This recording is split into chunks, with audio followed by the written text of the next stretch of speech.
சேனலை சப்ஸ்கிரைப் செய்யாதவங்க சேனலை சப்ஸ்கிரைப் செஞ்சுக்கிட்டு செய்திகளை தெரிந்து கொள்ளும்படி அன்புடன் கேட்டுக்கொள்கிறேன். வணக்கம். முக்கிய செய்திகள். திருநெல்வேலி சிப்காட் கங்கை கொண்டான் தொழில் பூங்காவில் ரூபாய் 15,037 கோடி முதலீட்டில் விக்ரம் சோலார் நிறுவனத்தின் மின்கல ஆற்றல் சேமிப்பு அமைப்புகள் உற்பத்தி ஆலைக்கான பரிந்துணர்வு ஒப்பந்தம் இன்று முதல்வர் விஜய் முன்னிலையில் மேற்கொள்ளப்பட்டது. நிர்மல்குமார் முன்னிலையில் தமிழ்நாடு மின் வாரியத்தை தொழில்நுட்ப ரீதியாக மேம்படுத்த மின்வாரியம் மற்றும் சென்னை IIT இடையில் புரிந்துணர்வு ஒப்பந்தம் கையெழுத்தானது. இந்த நிகழ்ச்சியில் IIT இயக்குனர் காமக்கொடி கலந்து கொண்டார். பின்னர் அமைச்சர் CTR நிர்மல்குமார் செய்தியாளர்களை சந்தித்தார். தமிழ்நாட்டில் பல இடங்களில் தொடர் மின்வெட்டு இருப்பது தொடர்பான கேள்விக்கு பதிலளித்த அவர், இது சம்பந்தமாக ஏற்கனவே சொல்லியிருக்கிறோம் எனவும், எதனால் மின் தட்டுப்பாடு வருகிறது என்று சொல்லியிருக்கிறோம் என்றும், ஆங்காங்கே இருக்கக்கூடிய குறைபாடுகளை வைத்து நிவர்த்தி செய்து வருகிறோம் என்றும் தெரிவித்துள்ளார். கோவை நில அளவை பதிவேடுகள் துறை மண்டல துணை இயக்குனர் அலுவலகத்தில் காலியாக உள்ள பதிவுறு எழுத்தர் பணியிடத்தை நிரப்ப வேலைவாய்ப்பு அறிவிப்பு வெளியிடப்பட்டுள்ளது. இந்த பணியிடம் நேரடி நியமனம் அடிப்படையில் நிரப்பப்பட உள்ளன. தகுதியும் விருப்பமும் உள்ளவர்கள் 9/7/2028க்குள் விண்ணப்பித்துக் கொள்ளுங்கள் என்றும், கல்வி தகுதி 10ஆம் வகுப்பு தேர்ச்சி பெற்றிருக்க வேண்டும் என்றும், தமிழ் மற்றும் ஆங்கிலம் எழுத படிக்க தெரிந்தவராக இருக்க வேண்டும், கணினி பற்றி அடிப்படை அறிவு இருக்க வேண்டும் என்ற தகவல் வெளியானது. உத்தரகாண்ட் மாநிலத்தில் உள்ள ஒரு காட்டுப்பகுதியில் மாயமான 28 வயது இளம்பெண் விதி 6 நாட்களுக்கு பிறகு உயிருடன் மீட்கப்பட்டது அப்பகுதி மக்கள் மத்தியில் பெரும் ஆச்சரியத்தை ஏற்படுத்தியுள்ளது. இதுகுறித்து மேலும், சாப்பிட சோறு இல்லை, வெறும் இலைத்தழைகளை தின்றுதான் பசியை போக்கிக் கொண்டேன் என்றும் 28 வயது இளம்பெண் காட்டிலிருந்து உயிருடன் மீட்கப்பட்ட நெகிழ்ச்சி பின்னணி வெளியாகியுள்ளது. பாடகி கெனிஷா பிரான்சிஸ் மற்றும் அவரது தோழி மெர்லின் ஆகியோருக்கு இடையே துபாயில் நிகழ்ந்த மோதல் குறித்தும், அதன் பின்னணியில் உள்ள அதிர்ச்சியூட்டும் உண்மைகள் குறித்தும் பேட்டி ஒன்றில் விரிவாக தனியார் ஊடக நேர்காணல் ஒன்றில் கலந்து கொண்ட தயாரிப்பாளர் பாலாஜி பிரபு பேசியுள்ளார். அறம் நாடு என்ற சேனலுக்கு பேட்டி தந்துள்ள பாலாஜி பிரபு, கெனிஷா பிரான்சிஸின் நெருங்கிய தோழியான மெர்லின் அண்மையில் ஒரு சேனலுக்கு பேட்டி அளித்திருந்தார். அதில் அவர் பகிர்ந்துள்ள ஒவ்வொரு தகவலும் அதிர வைக்கின்றன. கெனிஷாவை வைத்து ஒரு வில்லன் சினிமாவை எடுக்கலாம் என்கிற அளவிற்கு பல்வேறு மிரட்டல்களிலும் ஏமாற்று வேலைகளிலும் அவர் ஈடுபட்டுள்ளார். கிராமப்புறங்களில் முகத்தில் மஞ்சள் பூசி பெரிய பொட்டுடன் சூனியக்காரி போல தோற்றமளிக்கும் நபர்களின் நவீன வடிவமே இந்த ஸ்பிரிச்சுவல் ஹீலர், ஆன்மீக மருத்துவர் என்ற பெயரில் மன உளைச்சலில் உள்ளவர்களை தன் வசப்படுத்தி ஏமாற்றும் வேலைகளை கெனிஷா கோவாவில் செய்து வந்துள்ளார். நடிகர் ஜெயம் ரவி தன் குடும்ப பிரச்சனைகளால் மனமுடைந்து இருந்த வேளையில்தான் இவரிடம் சென்று சிக்கியுள்ளார். கெனிஷா தன்னை ஒரு பெரிய பாடகியாக காட்டிக்கொண்டாலும் அவர் பாடி எந்த ஒரு பாடலும் புகழ் பெறவில்லை என்றும், ஜெயம் ரவி மூலமாக பிரபலம் அடைந்த பிறகுதான் அவருக்கு பாடும் வாய்ப்புகளை வரத் தொடங்கியுள்ளன. இந்த நிலையில் நாகர்கோவிலை சேர்ந்தவரும் கடந்த 20 வருடங்களாக துபாயில் ஈவெண்ட் மேனேஜ்மெண்ட் நிறுவனம் நடத்தி வருபவருமான மெர்லின் துபாயில் ஒரு இசை நிகழ்ச்சி நடத்த கெனிஷாவை 9 லட்சம் ரூபாய் சம்பளத்திற்கு ஒப்பந்தம் செய்துள்ளார். அவருடன் சேர்ந்து 6 பேருக்கு பிசினஸ் கிளாஸ் டிக்கெட், சொகுசு கார்கள் மற்றும் 5 நட்சத்திர ஹோட்டல், தங்குமிடம் என அனைத்தையும் ஏற்பாடு செய்தார். தாம் வரும்போது ஜெயம் ரவியையும் அழைத்து வருவதாக கெனிஷா சொன்னதால் மெர்லின் டபுள் மகிழ்ச்சி அடைந்துள்ளார். ஆனால் துபாய் ஹோட்டலுக்கு அவர்கள் வந்திறங்கிய போது நிலைமையை தலைகீழாக மாறியது. அன்போடு பூங்கொத்து கொடுக்க சென்ற மெர்லினின் நெற்றி பொட்டில் தன் விரலை வைத்து சுவற்றில் முட்டும் அளவிற்கு பலமாக கெனிஷா தள்ளியுள்ளார். அங்கிருந்த ஊழியர்கள் மற்றும் விருந்தினர்கள் முன்னிலையில், உன் கணவன் உன்னை விட்டு சென்றதற்கு காரணமே நீ அசிங்கமாக இருப்பதும் உன் வாய் நாறுவதும் தான் என்று மிக கொச்சையான வார்த்தைகளால் திட்டியுள்ளார். இந்த அநாகரிகமான செயலின் போது நடிகர் ஜெயம் ரவியும் உடனிருந்து மெர்லினை சத்தம் போட்டுள்ளார். இதற்கு பின்னால் ஒரு பெரிய திட்டமிடல் இருந்துள்ளது.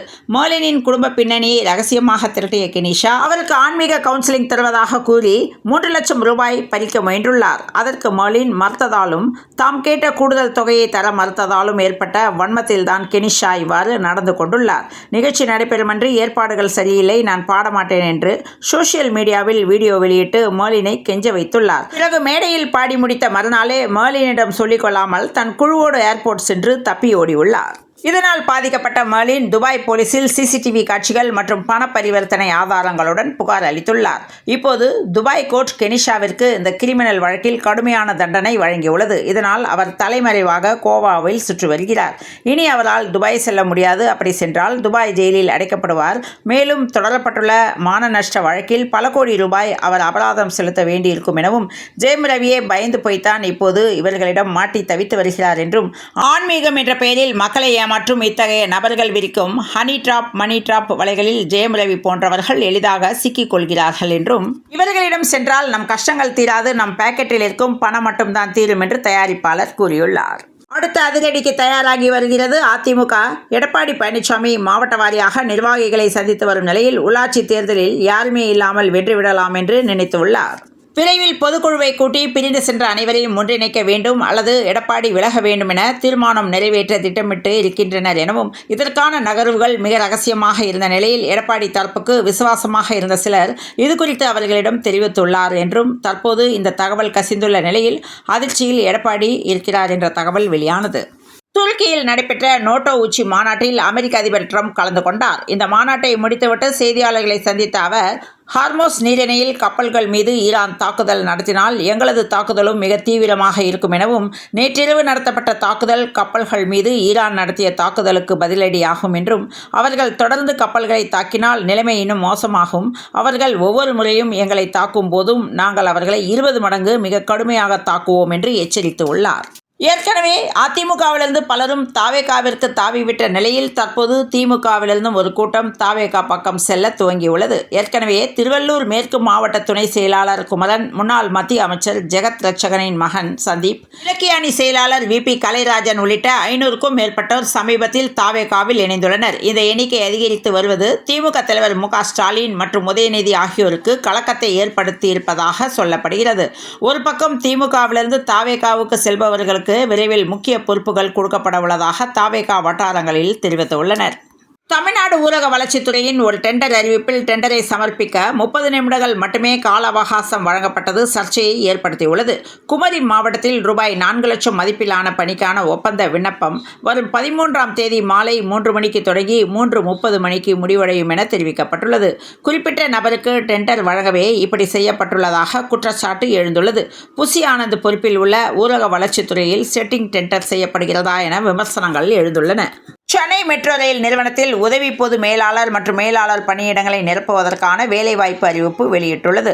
மொத்தம் 5 பணியிடங்கள் நிரப்பப்பட உள்ளன. இந்த பணியிடங்கள் தற்காலிக அடிப்படையில் நிரப்பப்பட உள்ளது. தகுதியும் விருப்பமும் உள்ளவர்கள் 20/7/2026க்குள் விண்ணப்பித்துக் கொள்ளுங்கள் என்ற தகவல் வெளியானது.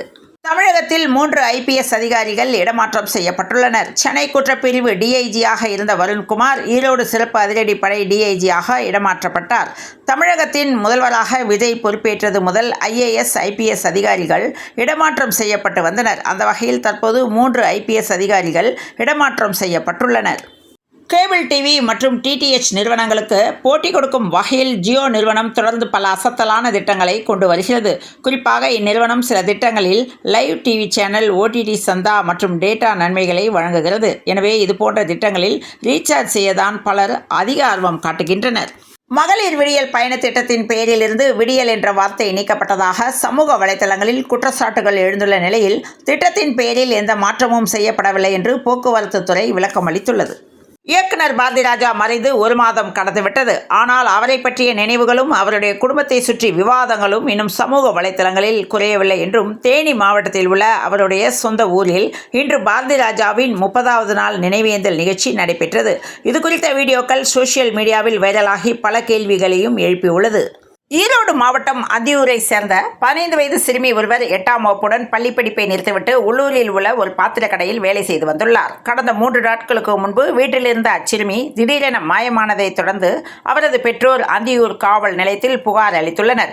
புகாரின் பேரில் போலீசார் நடத்திய தீவிர விசாரணையில் திருநெல்வேலி மாவட்டம் அம்பாசமுத்திரத்தை சேர்ந்த முருகன் என்பவரின் மகனும் அச்சக உரிமையாளருமான வைகுண்டம் வயது 20 என்ற வாலிபர் இன்ஸ்டாகிராம் மூலமாக கடந்த 5 மாதங்களாக அச்சிறுமியுடன் பழகி வந்ததும் அது நாளடைவில் காதலாக மாறியதும் தெரிய வந்தது.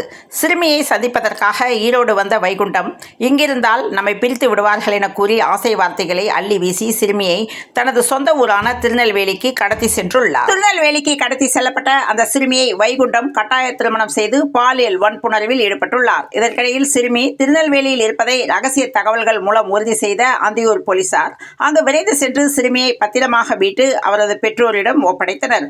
மைனர் சிறுமியை கடத்தி கட்டாய திருமணம் செய்து பாலியல் வன்கொடுமை செய்த குற்றத்திற்காக வாலிபர் வைகுண்டம் மீது போக்சோ சட்டத்தின் கீழ் வழக்கு பதிவு செய்யப்பட்டது. இதனைத் தொடர்ந்து பவானி அனைத்து மகளிர் காவல் நிலைய போலீசார் அவரை ஈரோடு மகளிர் நீதிமன்றத்தில் ஆஜர்படுத்தி நீதிபதியின் உத்தரவின் பேரில் அதிரடியாக சிறையில் அடைத்தனர்.